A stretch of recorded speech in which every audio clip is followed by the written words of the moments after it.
The morning light came through her bedroom window the same way it had 1,000 times before.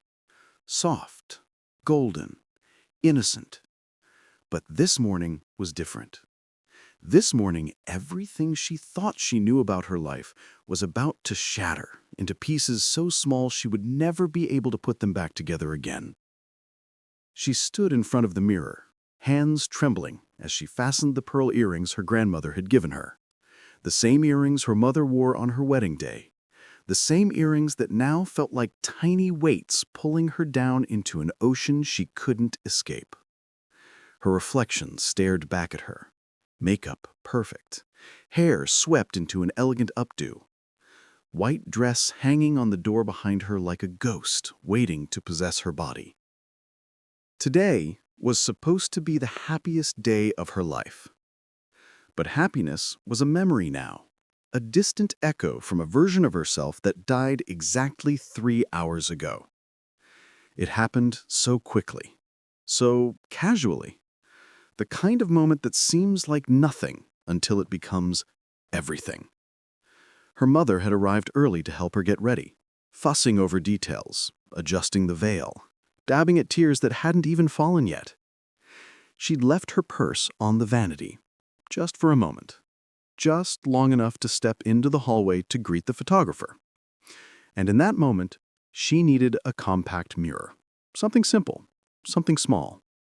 Her own was buried somewhere in the chaos of makeup bags and tissue paper and half-drunk glasses of champagne her bridesmaids had already started on downstairs. So she reached into her mother's purse. Her fingers brushed past lipstick, past a crumpled tissue, past loose change and breath mints and all the ordinary things a mother carries. And then they touched something else. Something plastic. Something that didn't belong. She pulled it out slowly, almost confused, her brain not yet catching up to what her eyes were seeing. A pregnancy test. 2 pink lines. Positive. For a moment, she didn't breathe. For a moment, the entire world went silent. No voices from downstairs, no laughter, no music. Just the sound of her own heartbeat slamming against her ribcage like a prisoner trying to escape.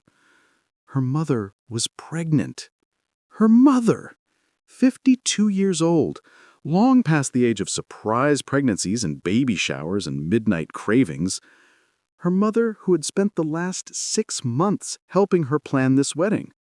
Her mother who had held her hand through every dress fitting, every cake tasting, and every moment of pre-wedding anxiety. Her mother was 1 month pregnant. 1 month. If you want to uncover more chilling true crime stories and see justice exposed, subscribe to Crime Vaults as we bring light to the darkest true crime cases and never miss the secrets hidden in plain sight. The words echoed in her head like a curse. 1 month. She counted backward without even meaning to. 1 month ago was late September. 1 month ago was the engagement party. 1 month ago was the weekend her fiancé had stayed over at her parents' house because his apartment was being fumigated and she had been away on a work trip. 1 month ago was the last time the timeline made any sense at all. Because her father had been on blood pressure medication for the last 2 years, medication the doctor had explicitly warned could cause complications. Medication her mother had complained about in private, using words like side effects and frustrating and not the same anymore. Her father wasn't responsible for this pregnancy, which meant someone else was. And there was only one person it could be. She stood there holding that test in her hand, staring at those 2 pink lines, and felt something inside her crack open. Not sadness, not yet. Something colder, something darker. Something that felt like the moment right before a storm breaks and the sky turns green and you just know that everything is about to be destroyed. She placed the test back in the purse, carefully, exactly where she found it. Her hands were steady now, Her breathing was controlled. She closed the purse. She walked back to the mirror. She picked up her lipstick and applied another coat, even though the first one was perfect. And then she smiled, because she had a wedding to attend. The church was everything she had dreamed of. White roses everywhere, candles flickering like stars, wooden pews filled with everyone she had ever loved, everyone who had ever mattered, all of them dressed in their finest clothes, all of them waiting to witness her happily ever after. She stood in the vestibule, bouquet in hand, veil cascading down her back like a waterfall of silk and lace. The organ music swelled. The doors would open any second now. Her father stood beside her, beaming with pride, his arm extended, ready to walk her down the aisle and give her away to the man he thought was worthy of his daughter. The man he had no idea had betrayed them both in the worst way possible. She looked at her father, really looked at him, at the gray hair at his temples, at the crow's feet around his eyes from decades of laughter, at the trembling in his hand, just slight, just enough to notice if you were paying attention. He loved her. She knew that. He had always loved her. He had worked 2 jobs to send her to college. He had taught her how to ride a bike and how to change a tire and how to stand up for herself when the world tried to make her small. And now he was about to walk her toward the man who had destroyed their family. She wanted to tell him. She wanted to grab his lapels and shake him and scream the truth into his face until he understood. But she didn't. Because what would happen then? He would confront them, right here, right now, in front of 200 people. And the wedding would explode into chaos and accusations, and her mother would deny it, and her fiancé would deny it, and she would be left standing in the wreckage with no proof, no plan, nothing but rage and grief, and a white dress that suddenly felt like a straitjacket. No. She needed to be smart about this. She needed to be strategic.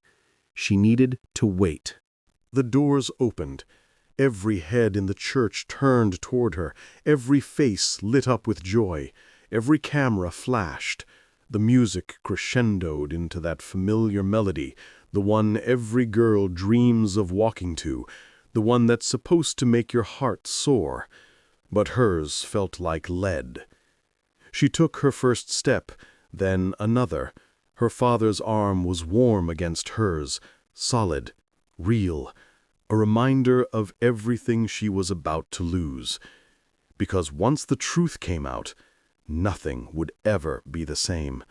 Not her relationship with her mother, not her father's marriage, not this carefully constructed life she had built for herself, brick by brick, year by year.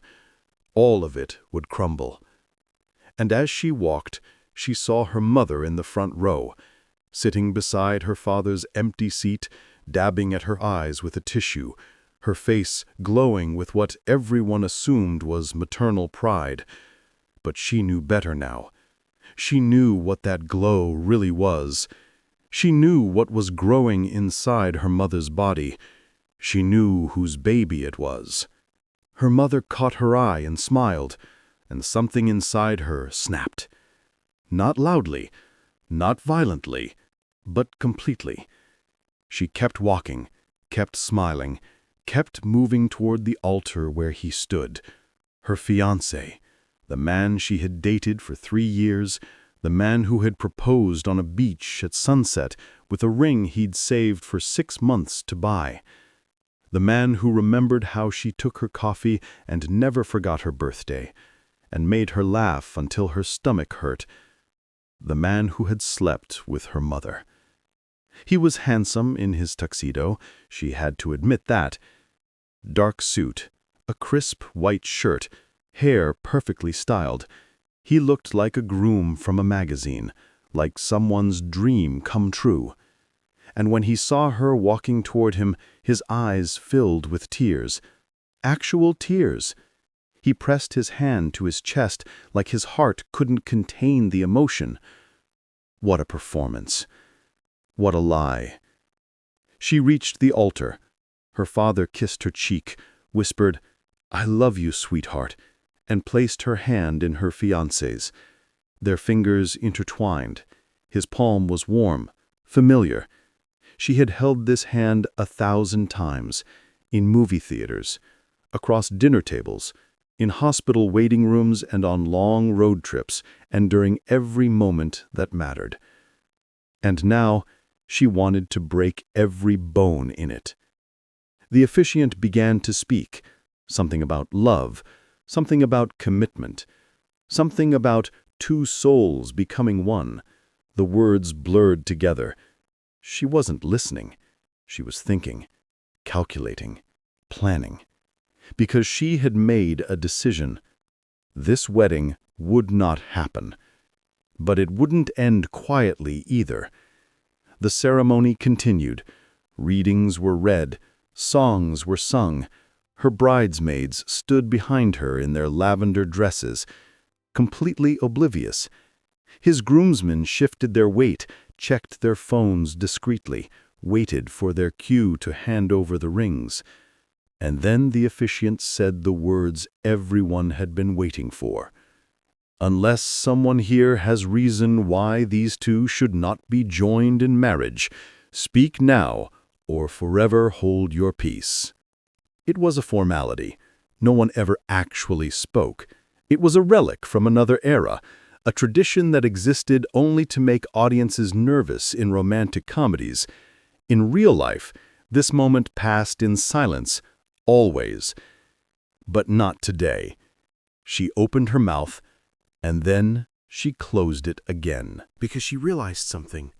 If she spoke now, if she made the accusation in front of everyone, it would be her word against theirs.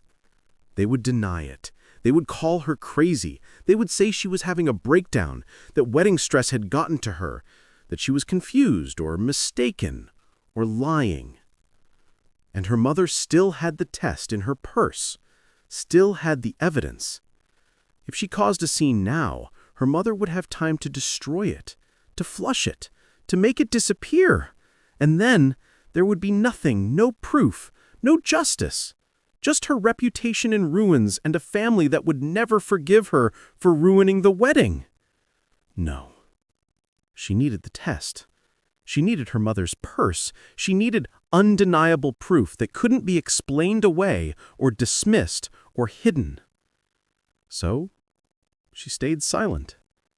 The officiant continued, "Do you take this man to be your lawfully wedded husband, to have and to hold from this day forward, for better or worse, for richer or poorer, in sickness and in health, until death do you part?"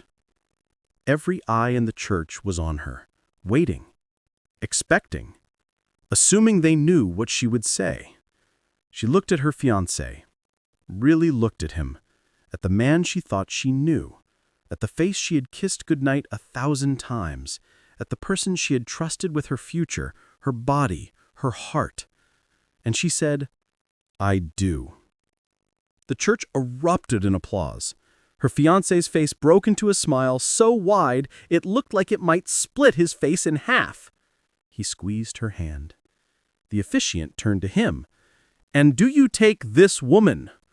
But she wasn't listening anymore. She was watching her mother, watching the way she clutched her purse on her lap, watching the way she dabbed at her eyes, watching the way she had no idea what was coming. The rings were exchanged. The vows were completed. And then the officiant said the final words. "By the power vested in me, I now pronounce you husband and wife. You may kiss the bride." Her fiancé leaned in. His lips met hers, and she kissed him back. One last time. One final performance. Because she knew something he didn't. This marriage would last exactly 11 minutes. The reception was held in the church hall. Round tables covered in white linen, centerpieces of roses and baby's breath, a cake that cost more than her first car, a DJ already setting up his equipment in the corner. Everything was perfect. Everything was exactly as she had planned it 6 months ago, when she still believed in happy endings. But she wasn't thinking about any of that. She was thinking about her mother's purse.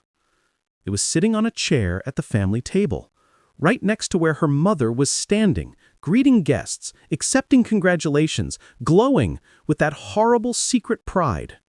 Her father was beside her, shaking hands, laughing, completely unaware that his entire world was built on a foundation of lies. She needed that purse. She excused herself from the receiving line, claiming she needed to touch up her makeup. No one questioned it. Brides were allowed to disappear for a few minutes. It was expected, normal.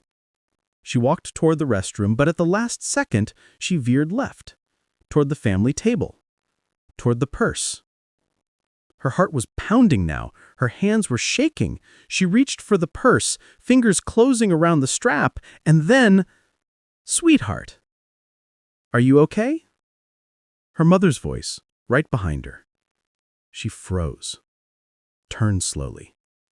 Her mother was standing there, head tilted, concern written across her face, the same face that had comforted her through every childhood nightmare, the same face that had taught her how to braid her hair and bake cookies and believe in love, the same face that had lied to her for weeks. "I'm fine," heard herself say. "Just needed to grab something." Her mother's eyes flickered to the purse, then back to her daughter. And for just a moment, just a fraction of a second, something passed between them. A recognition, a knowing. As if on some subconscious level, her mother understood that the secret was no longer secret. But then, the moment passed. Her mother smiled. "Well, hurry back. They're about to start the toasts." She nodded, picked up the purse. Her mother didn't stop her, didn't protest. Maybe she thought her daughter was just borrowing it. Maybe she had forgotten what was inside. Maybe she was so confident in her deception that it never occurred to her she'd been caught. She walked to the restroom, locked the door, opened the purse. The test was still there. She pulled it out, stared at those two pink lines, felt that cold darkness spread through her chest again, and then she did something she hadn't done all day. She started to cry. Not because she was sad, not because she was hurt, but because she was angry.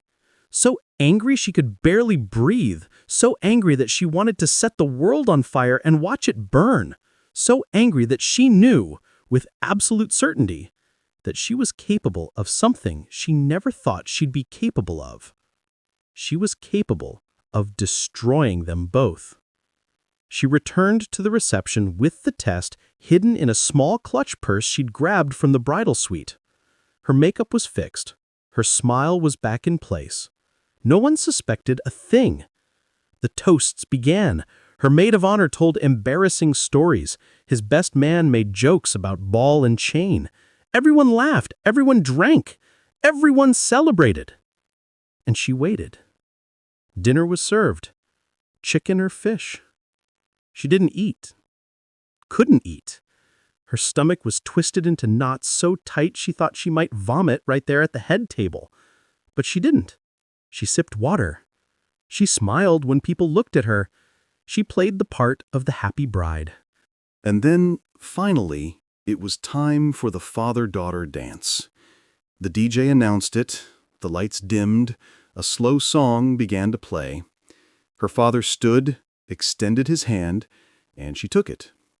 They walked to the center of the floor, his arms wrapped around her. They began to sway. "I'm so proud of you," he whispered. She closed her eyes, felt the tears threatening again, pushed them down. "Dad," she said quietly, "I need to tell you something." He pulled back slightly, looked at her. "What is it, sweetheart?"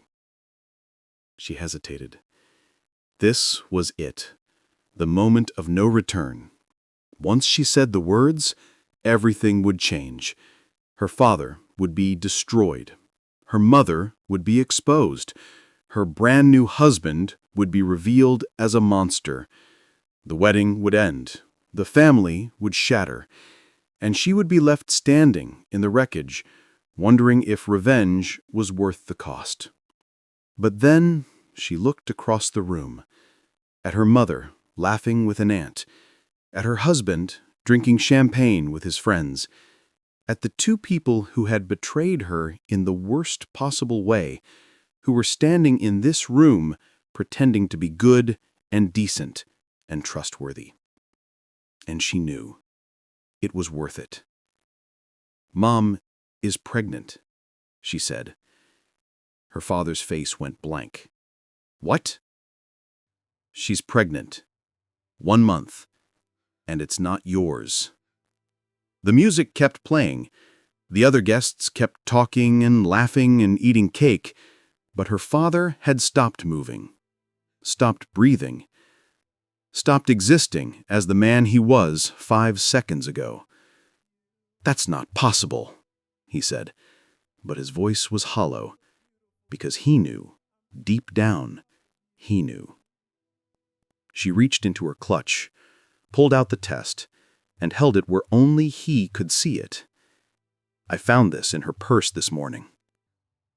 He stared at it, at those 2 pink lines, at the proof that his wife, his partner of 30 years, had betrayed him. His hand dropped from her waist, his face went pale, and then slowly, horribly, he turned to look at his wife across the room. And his wife was staring back. Because she'd seen them talking, seen the test, seen the exact moment her world began to collapse. What happened next happened fast. Her father walked across the dance floor, slow at first, then faster. Her mother stood, hands raised, mouth opening to explain or deny or deflect, but before she could say a word, her father grabbed her arm and pulled her toward the exit. Guests turned to look, confused, concerned. The music kept playing, but no one was listening anymore. She followed them. So did her husband, and her bridesmaids, and half the wedding party. They all spilled out into the church parking lot, where the air was cold and the sky was dark, and the only light came from the reception hall windows. "Is it true?" her father demanded. Her mother's face crumpled. "Please, let me explain. Is it true?" Silence. And then, barely a whisper. "Yes." The word hung in the air like poison gas. Her father staggered backward. Someone gasped. Her husband stepped forward, confusion written all over his face. "What's going on?" he asked. She turned to him, looked him in the eyes. "You tell me." "I don't understand. You slept with my mother." The parking lot went silent. Every person froze. Her husband's face went white. "That's insane," he said. "I would never—" "She's pregnant. 1 month. You stayed at their house 1 month ago." That doesn't mean she's pregnant. The scream tore out of her throat before she could stop it. "She's pregnant with your baby, and you're standing here lying to my face."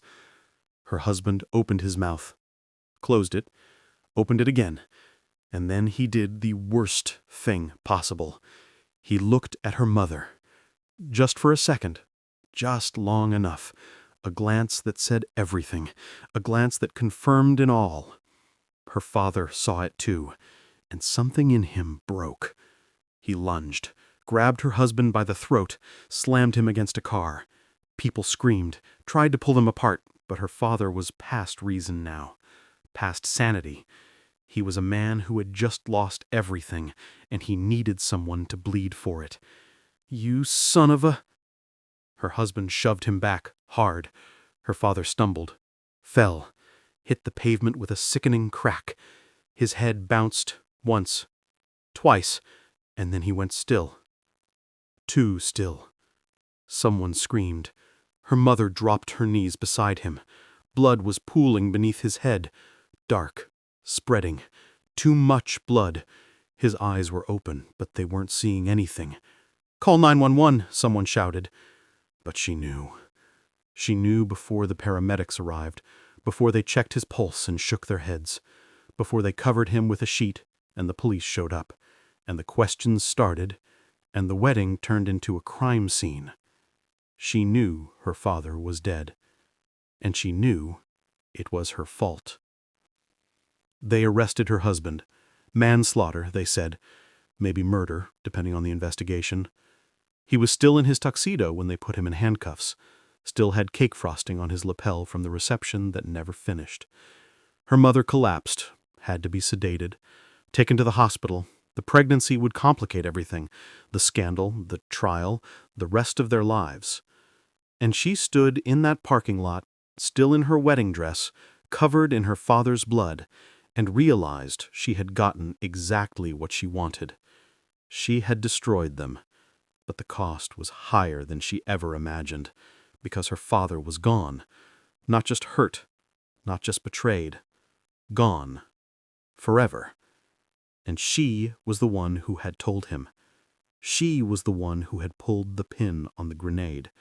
She was the one who had chosen revenge over forgiveness. The police asked her questions. She answered them, calmly, clearly. She told them everything, about the test, about the confrontation, about what her husband had done. She was a witness, a victim, innocent of any crime. But she knew the truth. She was guilty. Maybe not in the eyes of the law, but in every way that mattered. She had known what would happen. She had known her father would react violently. She had known telling him would lead to catastrophe. And she had told him anyway, because she wanted them to hurt the way she hurt. She wanted them to lose the way she lost. And now her father was gone. The paramedics finally drove away. The police finished their questions. The guests left in shocked, silent groups. The church hall stood empty, decorations still hanging, cake still sitting on the table, a wedding frozen in time like a museum exhibit of disaster.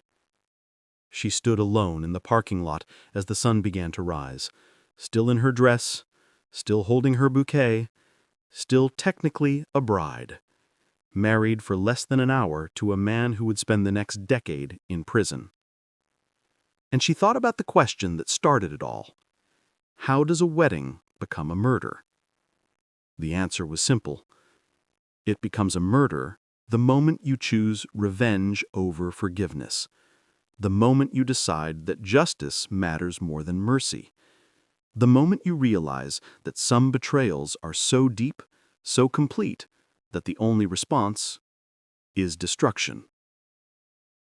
If you want to uncover more chilling true crime stories and see justice exposed, subscribe to Crime Vaults as we bring light to the darkest true crime cases and never miss the secrets hidden in plain sight.